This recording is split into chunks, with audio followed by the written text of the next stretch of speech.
श्री शिवाय नमस्तुभ्यम। जो महिला और पुरुष बची हुई दीपक की बाती का इस तरह से प्रयोग करते हैं, उपयोग करते हैं, जीवन में सब खुशियां उन्हें प्राप्त होती है और परिपूर्ण रूप से दीप प्रज्वलित और पूजा पाठ का फल उन्हें प्राप्त होता है। प्रत्यक्ष और अप्रत्यक्ष रूप से हम पूजा आराधना करते हैं तो जीवन में किसी न किसी तरह से इसका प्रभाव पड़ता ही है। दीपक हम दो मुखा, सामान्य दीपक, चौमुखा, अष्टमुखी दीपक तक हम सभी प्रज्वलित करने का प्रयत्न करते हैं। दीपक में सभी देवी देवताओं का तेज बसता है, आप सभी जानते होंगे। ऐसी स्थिति में जब दीपक परिपूर्ण रूप से बच जाता है तब उसमें बच जाती है बाती या कभी कभी तेल भी बच जाता है। जैसे कि दीपक में कई तरह के संकेत भी हम सभी को प्राप्त होते हैं। किसी पूजा पाठ में सबसे पहले दीप ही प्रज्वलित किया जाता है। गुरुजी कहते हैं घर के मंदिर में जो दीपक हो ना उसे 2 रखने चाहिए और बार बार बदलने नहीं चाहिए। जितना अधिक मंदिर में दीपक प्राचीन होता है उतना अधिक जो है वह अभिमंत्रित हो जाता है और परम सुखों की अनुभूति कराता है। दीपक जल्दी जल्दी बदलना नहीं चाहिए। हाँ, जब बहुत अधिक धूमिल हो जाए, बहुत अधिक जो है घिस जाए, कहीं से खंडित हो जाए तो आप उसे परिवर्तित कर सकती हैं, चेंज कर सकती है, कोई दिक्कत की बात नहीं है। परंतु दीपक जल्दी जल्दी बदलना नहीं चाहिए।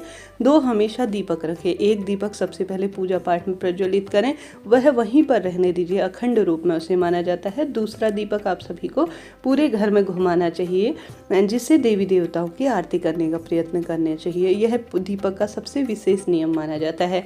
अब दीपक प्रज्वलित करते हैं तो कभी भी इस बात का ध्यान रखिए कि कभी भी दीपक से दीपक प्रज्वलित ना हो।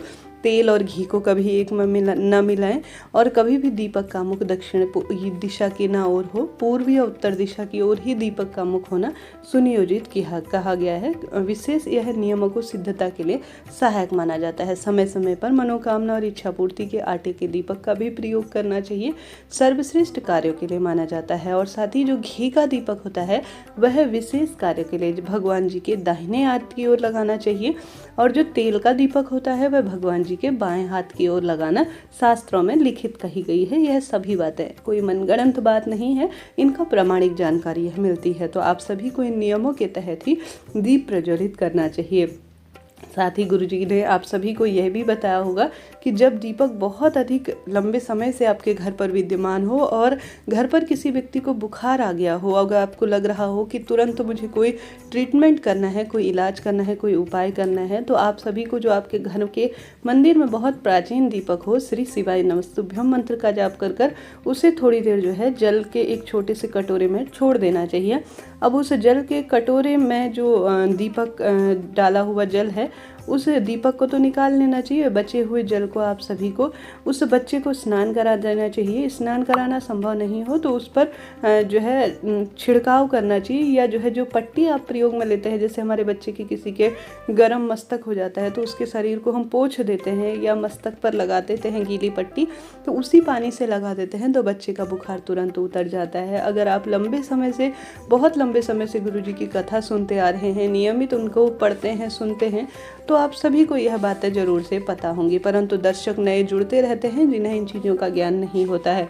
ऐसे में आप सभी विशेष जानकारी जो मैंने आपको वीडियो के माध्यम से देने के लिए कहा है कि आप बची हुई बाती का क्या करें। हमेशा होता है कि हमारे पास कहीं ना कहीं किसी न किसी रूप में बाती जो है बच ही जाती है। कई बार पूरी तरह से भस्म भी हो जाती है, जो तो अत्यधिक शुभ ही शुभ माना जाता है।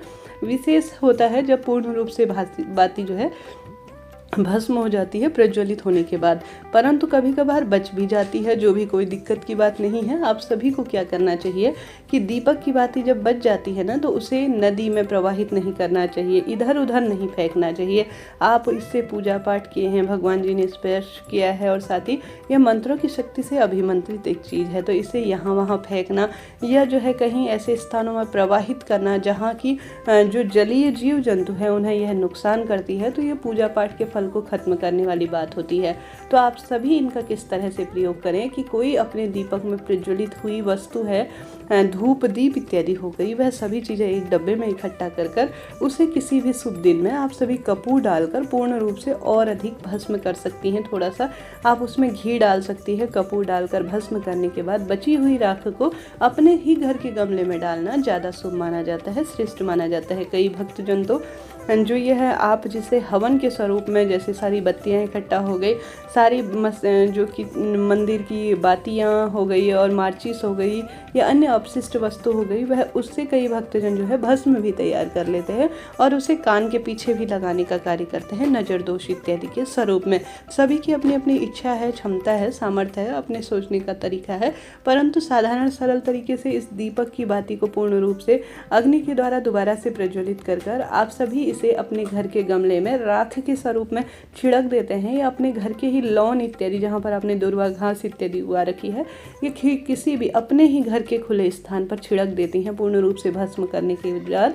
तो यह बहुत श्रेष्ठ माना जाता है। घर की वस्तु, भगवान जी की वस्तु घर पर ही रहे तो अन्न धन के भंडार भरते हैं, ऐसा शास्त्र विधान कहता है।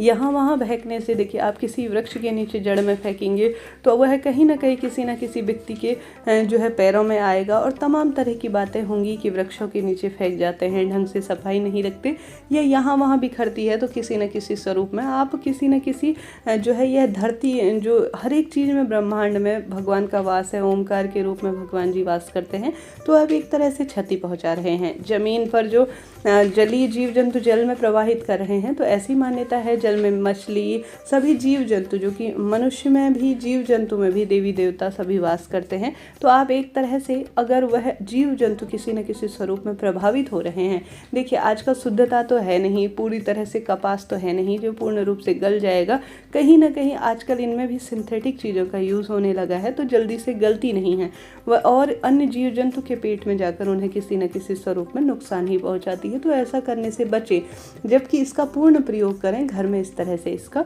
पूर्ण रूप से आप जो है इस्तेमाल कर घर की वस्तु घर में रखकर पूर्ण रूप से पूजा पाठ का फल प्राप्त कर सकती हैं। आप इन कार्यों के नियम के तहत अपने पूजा पाठ या दीपक में से बची हुई बाती का प्रयोग करें, लाभ निरंतर रूप से मिलेगा। सुबह शाम घर के दरवाजे पर दीप प्रज्वलित करने का प्रयत्न करें। सुबह नहीं कर सकते तो शाम को, तो प्रदोष काल में सांझ होने से पहले कई भक्तजन क्या करते हैं कि बहुत अधिक अंधेरा हो जाता है तब दीप प्रज्वलित करते हैं। ऐसा ना करते हुए आप सभी हल्का सा अंधेरा हो और हल्की सी रोशनी रहे तभी दीप प्रज्वलित कर लेना ज़्यादा श्रेष्ठ और सब फलों की प्राप्ति में सहायक माना जाता है। हमेशा दीपक घर के मंदिर के साथ साथ माँ तुलसी और घर के मंदिर में जरूर से रखना चाहिए। संभव हो तो पितरों के नाम का भी दीप प्रज्वलित करना शुभता के रूप में जाना जाता है। साथ के साथ आप सभी संभव हो तो अपने हाथ से बाती बनाने का प्रयत्न करें, या बाजार से मिलने वाली गोल बाती या लंबी बाती जैसे आप लाते हैं उसे सबसे पहले गोल बाती से जो सभी देवी देवता होते हैं उन्हें समर्पित की जाती है। लंबी बाती जो है हमारे जो देवी मैया होती है, कुल देवी देवता होते हैं, पितृ होते हैं, उन्हें समर्पित की जाती है, अर्थात उनके नाम की प्रज्वलित की जाती है। ये छोटे छोटे से कार्य हैं, आप सभी के रोज के जीवन में काम आएंगे।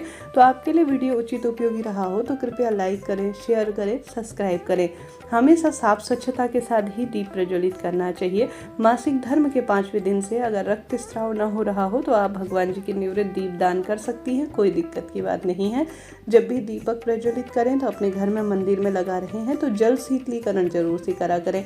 अग्नि प्रज्वलित हो जाए तो उसके ऊपर से 3 बार जल जो है घुमाना चाहिए ताकि पूजा का परिपूर्ण फल आपको प्राप्त हो सके। यह दीपक और दीपक से संबंधित कुछ विशेष बातें थी जो मैंने बताने का प्रयत्न किया। वीडियो उचित उपयोगी रहा हो तो लाइक करें, शेयर करें, सब्सक्राइब करें। जय माता दी।